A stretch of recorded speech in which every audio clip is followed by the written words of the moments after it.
I've made it to the house. I'm about to start searching for supplies. So far I've avoided the creature, but I can hear it crawling around out there, so fingers crossed for me. Alright, I have my noise meter here. This is going to track how much noise I'm currently making. Is that rabbit always there? Okay, very slowly. Alright.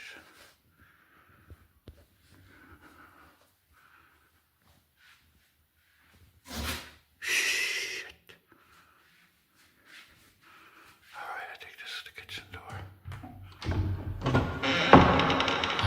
What are you doing? What the f?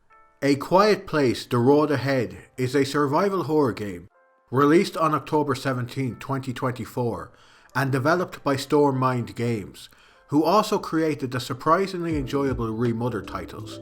The Road Ahead received mixed reviews at launch, with many critics appreciating how faithful the game was to the movies, but also finding the title to be incredibly repetitive and tedious at times.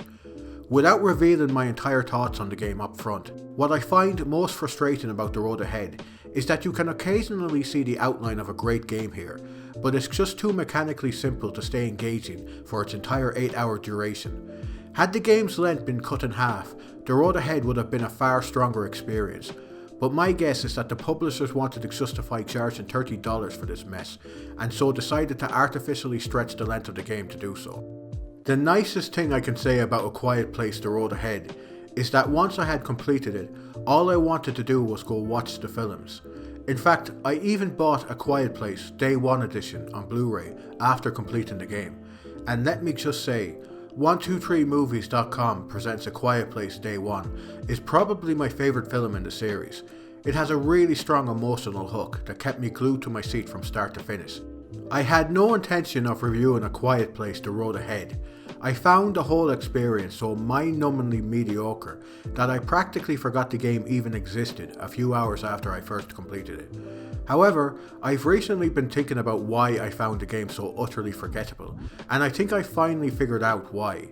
This is, without question, one of the most bizarrely designed games I've ever played. It feels like everything, from the story to the pacing and gameplay mechanics, needed just one more draft, you know? But instead, the developers seemingly just decided that what they had was good enough and powered on with it. With just a little bit more polish and tightening up, this could have legitimately been a great game, and that's a damn shame. But let me explain why I feel this way.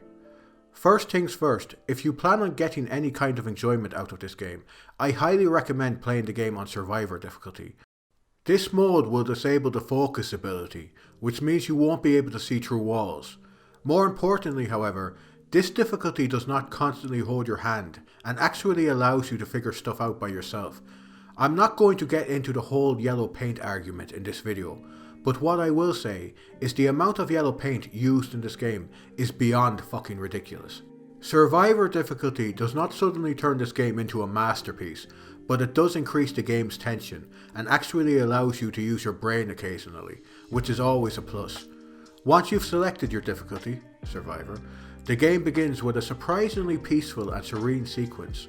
Our protagonist Alex and her boyfriend Martin are watching a deer near their home when Martin hears a sound in the distance and goes to investigate, leaving Alex by herself. This is where control is handed over to the player, and you are tasked with finding out where Martin has gone. This section serves as a basic tutorial, explaining some of the more rudimentary mechanics, like how to interact with objects around you. It actually reminds me of the opening to Resident Evil 7, where you are wandering through the woods while tutorials appear on screen. Both games are very similar in that regard. In fact, the only difference between them I can think of is that Resident Evil 7 isn't a piece of shit. Okay, I'm in the kitchen. There's no fucking mosquitoes around there. Right. I'm very scared, guys. Okay, that's the fridge, thank God. I'm sure there's food in there. I don't fucking believe it. After a painfully slow 5-minute walking sequence, Alex finally finds Martin. Shit. Seriously, where is he? I want to suck your blood! Oh, you're a fucking child! Oh, come on, come on. That was funny. If you're 5? Oh, just admit it. I got you pretty good. No, you didn't. I didn't know where you were. I didn't know if you were hurt or... Alex. And I can't lose another... What's wrong? If you are wondering why Alex is coughing and breathless, it's because she's having an asthma attack. And if you thought that playing as a woman who suffers from asthma would be really fucking annoying in a game where you need to be silent at all times, you'd be right, but I'll get to that later. After this scene, the story cuts ahead about 3 months and shows Alex and Martin preparing to enter a seemingly abandoned ranch in order to search for supplies. If you think that this spooky nighttime setting would be perfect for scary shenanigans, you are going to be very disappointed. No creatures appear during this chapter, mainly due to the heavy rainfall masking any noise you could potentially make. It's worth noting that this game actually has a sprint mechanic, although after this chapter you will basically never be able to use it again, as you'll be killed almost instantly if you try. In fact, I began to realise after replaying this chapter that the only reason the game is half as long as it is because you need to basically play the entire game crouch walking everywhere at the speed of a snail. It's a really good way to pad out the length of your game actually, because if you could sprint everywhere in the road ahead, this game would be over in less than an hour. Regardless, this chapter is still pretty cool. It's kinda cozy, and there's definitely enjoyment to be found walking around this building solving simplistic puzzles. The best thing, hands down, about A Quiet Place The Road Ahead is its environmental storytelling. It is some of the best I've seen in any game, even up there with stuff like The Last of Us and Bioshock. While I think the main plot is atrociously written in The Road Ahead, these little notes and letters you find littered around abandoned homes and empty streets are fantastically written. It genuinely feels like they got a separate person to write this stuff, and it really shows. Finding these pieces of paper on a train, which children previously used to create their Dungeons and Dragons characters, adds a kind of horrific undertone to these bland environments that would have been completely forgettable otherwise. Some of this stuff is genuinely hilarious too, like a guy who quits the band he's in because he can't stand that all their song titles are cat puns, or the owner of a holiday camp who continuously uses otter puns in her writing, even when everyone is being torn to shreds around her. Brilliant stuff. I wish all the writing was this good in The Road Ahead, but unfortunately the main plot feels like it was written by ChatGPT. Anyways, while looking around the ranch, Alex finds a component she needs to create a device that will allow her to gauge how much noise she's making at any given time. She also finds some nausea tablets. I wonder why she needs nausea pills. Also, why is she taking a pregnancy test?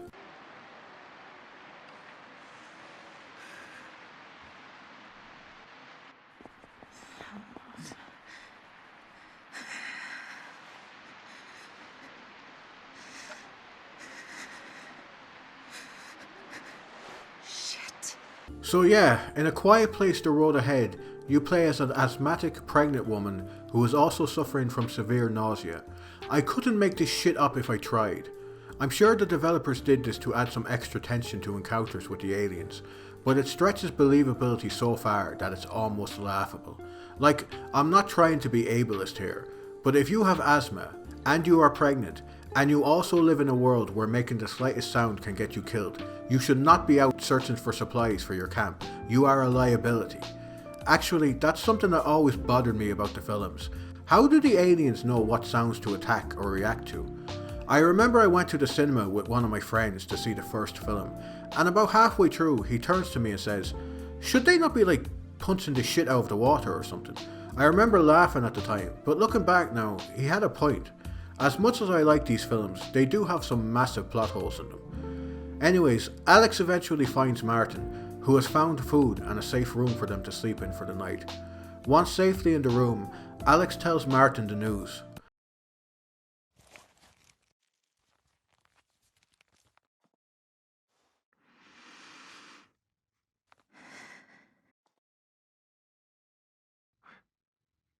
Really?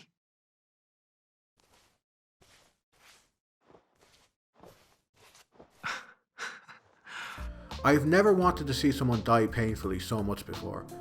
In all seriousness, Alex and Martin's relationship is kinda cute, They clearly care deeply for one another and have decent chemistry. I'm looking forward to seeing how their relationship develops throughout the game. What? Anyways, the following morning, Alex and Martin awaken to find that the rain outside has stopped, and as such, they have to be super quiet from here on out. Alex has updated her diary. Martin is amazing. I won't say I'm not scared anymore, but knowing he's with me gives me strength.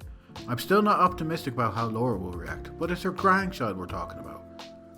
Aw, Alex, that's really sweet. You really love Martin, don't you? Make sure you guys take care of each other. A few moments later.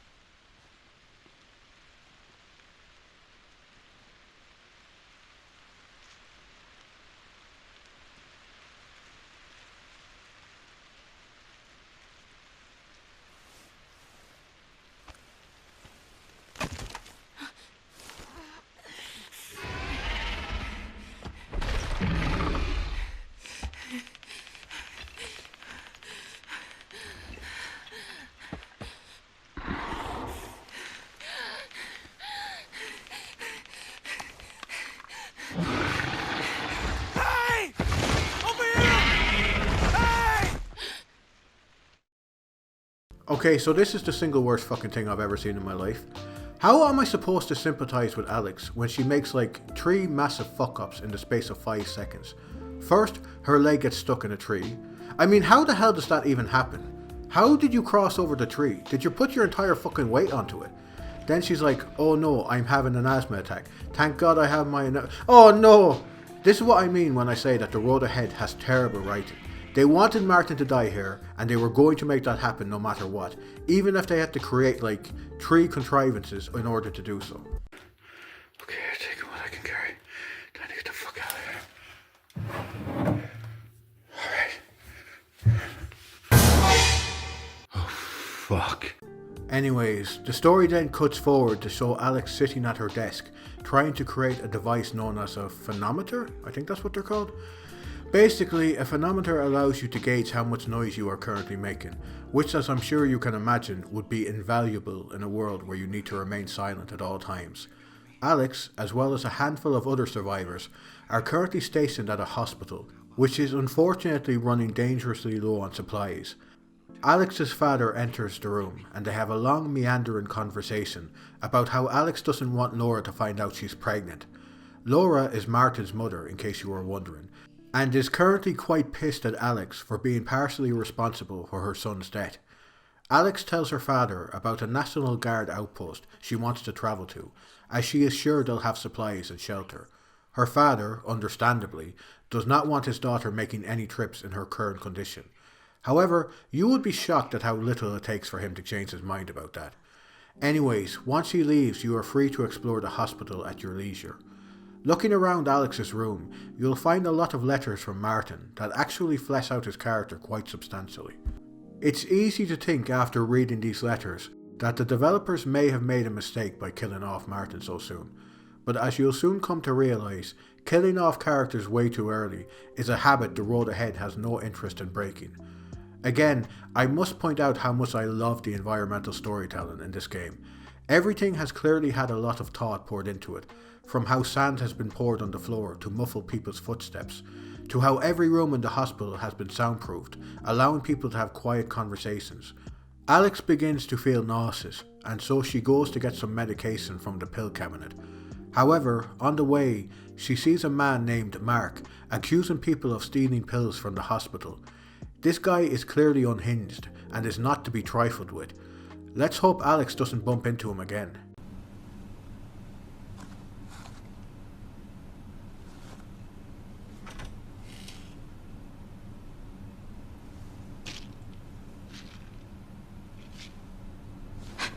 This area's off limits. Right, sorry. I just heard someone got into the pills and I was worried. But I'll go. Okay. Good to see you're finally up. Laura will be glad to hear it. Wow, that guy is scary. Not looking forward to the next time we bump into him.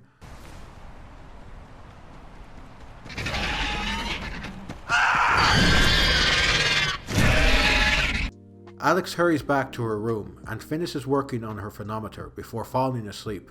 Upon waking up, Alex finds Laura standing in her room, holding her pregnancy test. Laura freaks out and decides to lock Alex in her room. But like 2 minutes later, Alex's father unlocks the door and is all like, "Holy shit, I can't believe Laura would lock you in your own room like that. She's crazy. Let's get you out of here. You'll be safer outside with those monsters." Okay, so he doesn't word it exactly like that, but it's practically what he's saying. While escaping, Alex gets separated from her father when he gets cornered by Mark and Laura. Mark pushes him into the door, which draws the attention of the aliens.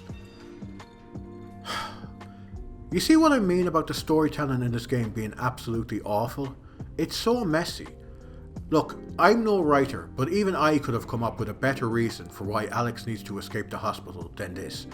So how's this? Instead of Laura finding out that Alex is pregnant, she instead shows up to Alex's room holding a knife, demanding to know if she was responsible for her son's death. During the argument, Laura attacks Alex, and the noise created during their fight draws the attention of the aliens. Laura is killed by one of these aliens, and as such, Alex has no choice now but to look for her father and escape the hospital. Alex soon finds her father, and the two begin their escape.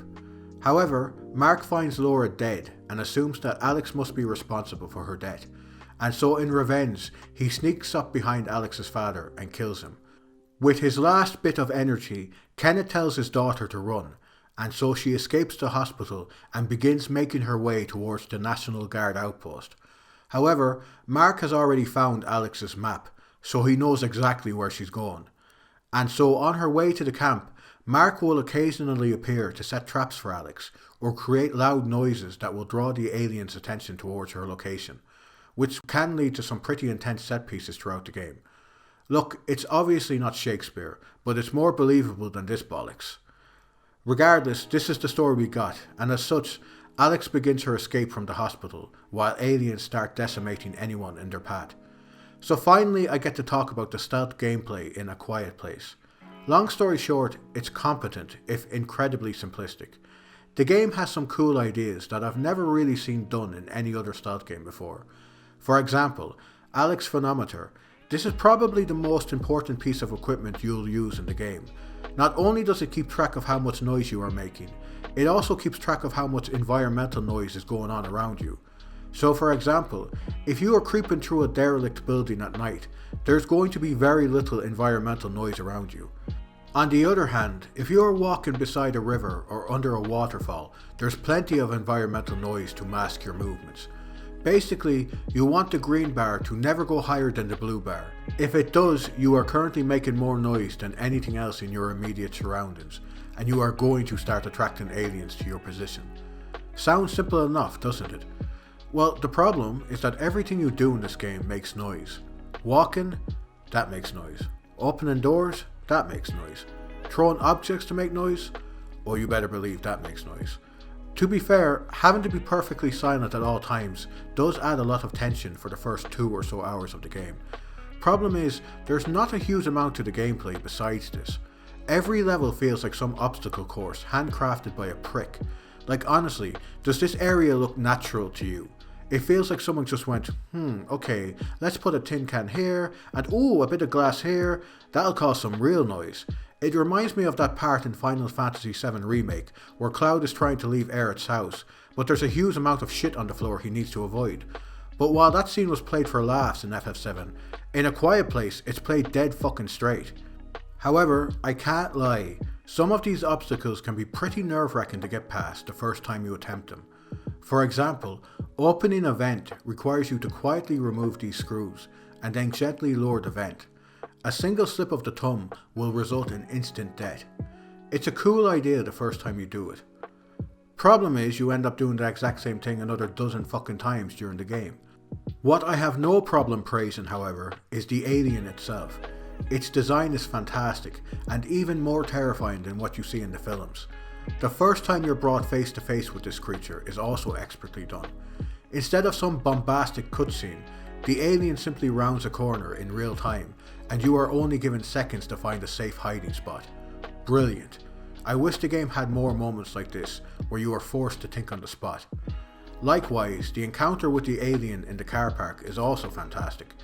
This car park is very dark, making it incredibly difficult to identify objects in the environment. Also, because the car park is practically silent, you can barely make a sound without attracting the alien's attention. It's a fantastic sequence that had me excited for future encounters with the alien. Unfortunately, no other alien section came close to matching the tension of that initial encounter. For one thing, the sections where you need to avoid these creatures never really evolve throughout the game. You are going to be using many of the same tools to get through these sections. Also, a lot of the game takes place during broad daylight, which is never going to be as tense as wandering through a forest in the dead of night. The game occasionally tries to mix things up by introducing new mechanics like traps that need to be disarmed, or a flashlight that needs to be charged up, similar to what was seen in Amnesia: The Bunker. But these are very basic mechanics that don't mix up gameplay in any significant way. About halfway through the game, the aliens get a new ability that allows them to scan their immediate surroundings for prey. When an alien begins scanning, you need to remain perfectly still to avoid being detected. The problem I have with this new mechanic is that it doesn't change the gameplay up in the slightest. Yes, you need to stay still when the alien is scanning for you. But the alien is also unable to move while scanning, which means you are in practically no danger whatsoever. It's such a stupid mechanic. Now let me be perfectly clear about something. A Quiet Place can be a very scary game at times. While the alien's AI obviously isn't quite as advanced as the Xenomorphs was in Alien Isolation, it still managed to scare the bejesus out of me multiple times by behaving in a way I wasn't expecting.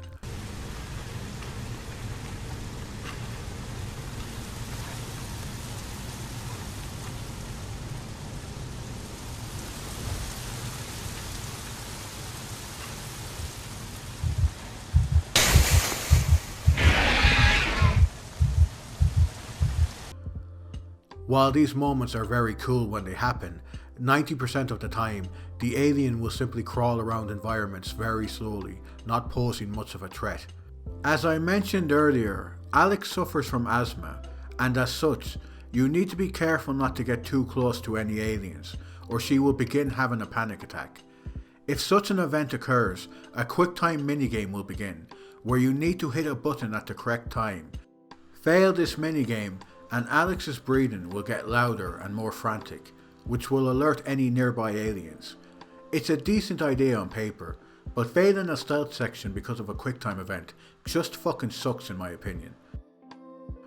So when you are not busy trying to avoid the alien in A Quiet Place, what will you be spending the majority of your time doing? Well, laying planks basically. I wish I was kidding. But so many frickin' areas in this game task you with finding a plank of wood and then slowly carrying it to an area where you can lay it down in order to cross a gap. You wouldn't believe how often it asks you to do this shit either. There is a section towards the end of the game where you need to constantly pick up and place planks over and over again for 10 minutes and nothing happens the entire time. There is the occasional clever puzzle, like this one where you need to throw a brick through a window, but need to wait until the environmental noise around you is loud enough to do so. But these don't make up for the insane amount of tedium throughout this game. As I said earlier, this game is padded to shit. There is a decent 2 to 3 hour game here, but the developers couldn't help themselves and decided to stretch every single one of these mechanics to breaking point. Don't you worry, however, because there is one special flashback sequence in the game where you are given a shotgun and can finally let loose on these alien bastards. Simple, right? Point, shoot, then reload. Like this. Out of the way! They're coming!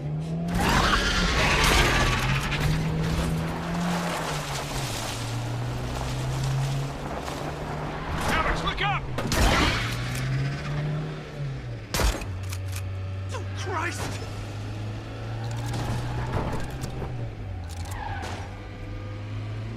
Get ready. Here comes another.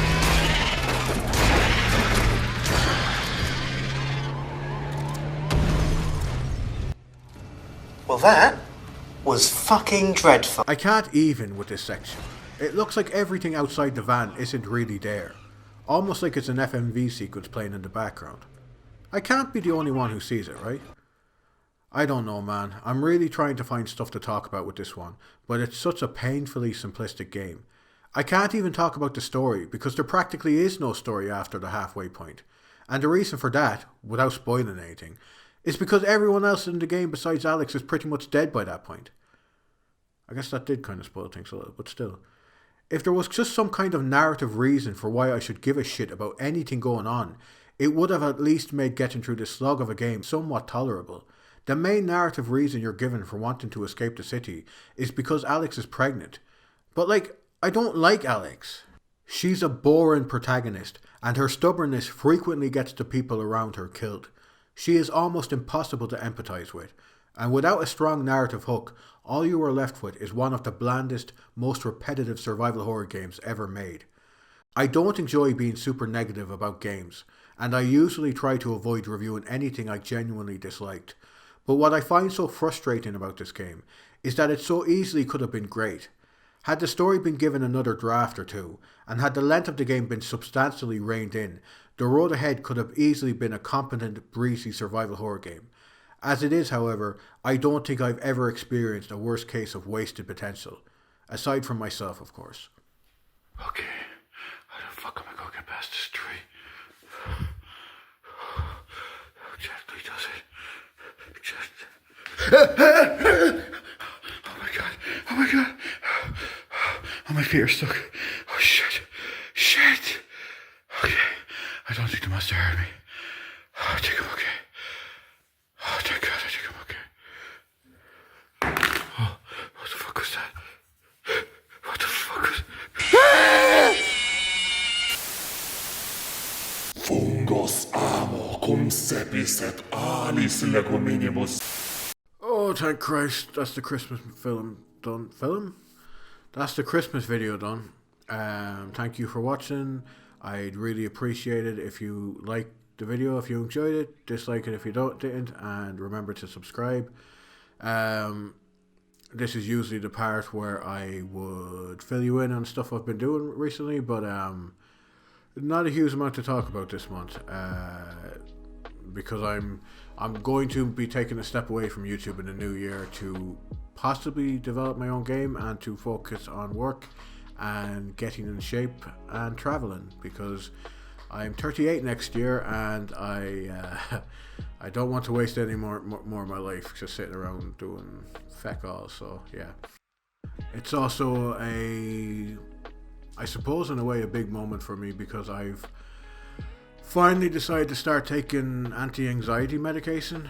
I didn't realize for the longest time, but I've had kidney failure in the past. I had to get a kidney transplant and all this shit. But while my kidneys were failing, I was put on a drug called prednisolone, and if you know anything about that drug, it can cause some insane mood swings and a lot of bad mental problems. And I didn't realize that at the time. And for the last 10 years, my mood has been all over the place.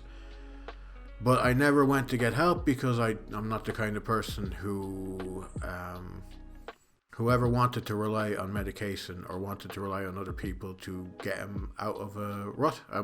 I've always tried to be the strong person that doesn't need help like that, and yeah, I finally decided that enough is enough, and it's great, to be honest with you. I finally feel like I've turned the corner, and I'm basically just bringing this up to tell you that if you need help, you should get help. And I know it's very hard for men to admit when they need help, but I'm here to tell you that life's too fucking short to think that way, and there's nothing wrong with asking for help every now and again, and we all need a bit. We all need a hand every now and again, and it's the best decision I ever made, and I hope if any of you are struggling that you will also go and look for the help you need. So that's basically what I want to say there. Usually I would talk about what games I've been playing lately, but all I've been playing for the last month basically is Tekken 8, which is incredible, and I know I've heard a lot of people complaining about it, but to me it is without question the greatest fighting game ever made. I put 80 hours into it in just over a month, which is kind of insane. It has phenomenal single player content if you're not an online person. But this is the first time I've ever attempted to get good at a fighting game. That's how much I like Tekken 8. And I've actually started playing online, and I'm doing okay. I'm currently ranked Raijin, which according to some people I've talked to online is where you're considered okay at the game. Not great at the game, but okay. I just fucking love it. I think the mechanics are fantastic. I think the controls are pitch perfect. I just love how the game feels, and you know, I've tried getting into fighting games before, like Street Fighter and all that. It's just never really done it for me. But yeah, I don't know. There's just something about Tekken, man. It's a European thing, I think, because Tekken has always been huge in Europe. But yeah, this is my favorite. This is after 3. No, I think I might actually like it more than 3. I'm currently maining Victor and Asuka. Victor is like John Wick if he was French and in his 60s. He's a really cool character. He uses a sword and a gun, and you can pull off some insane combos with him. And I also decided to play as Asuka because she's cute, basically. So yeah, but absolutely incredible game. Don't listen to the haters. Just if you want to learn, if you want to get into a fighting game, I think Tekken 8 is a great place to start because it has a phenomenal tutorial system. It has a great single player. Has plenty of single player content, which you can get really good at the game offline. So basically, it gives you the tools to become really good offline before you decide to take matches online. And yeah, I've had some incredible moments, and like one fight in particular that I had absolutely no right winning, but I managed to come back and take it at the last second. And yeah, I'm in love with the game.